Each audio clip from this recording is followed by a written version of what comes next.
Nous arrivons à la partie la plus importante de cette lecture qu'est de trouver un message, un mot de l'application de notre vie d'aujourd'hui.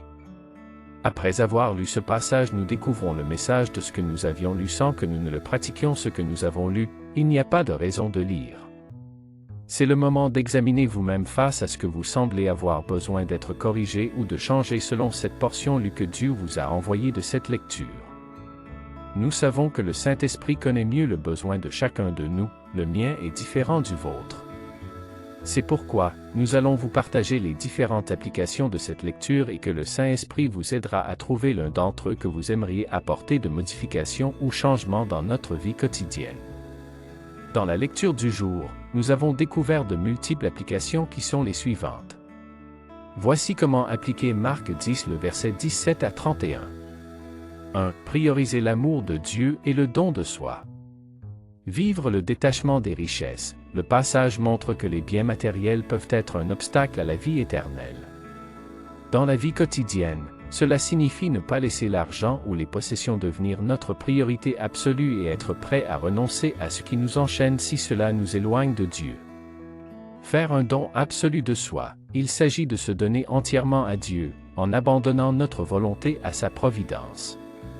Cela se traduit par une attitude de foi constante, où l'on place notre confiance en lui pour trouver le véritable trésor. 2. Obéir aux commandements comme une attitude de foi. Ne pas se contenter de la lettre des commandements, connaître les commandements est une chose, mais il faut les vivre comme un chemin qui nous guide et éclaire notre foi. L'obéissance doit être un acte d'amour et non une simple application légaliste des règles.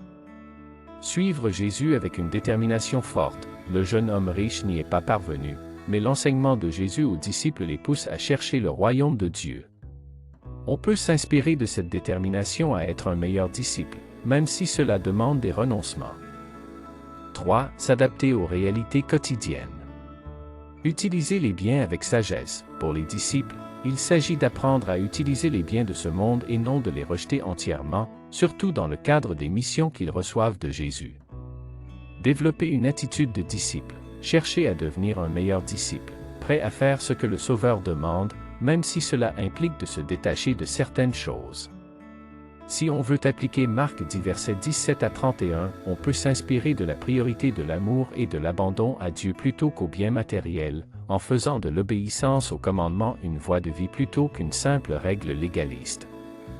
Le passage invite à se détacher de ce qui nous empêche de suivre Jésus, à faire don de soi-même, et à vivre une vie centrée sur l'amour de Dieu et la foi, afin de recevoir la grâce et de devenir un meilleur disciple. Bye, au revoir.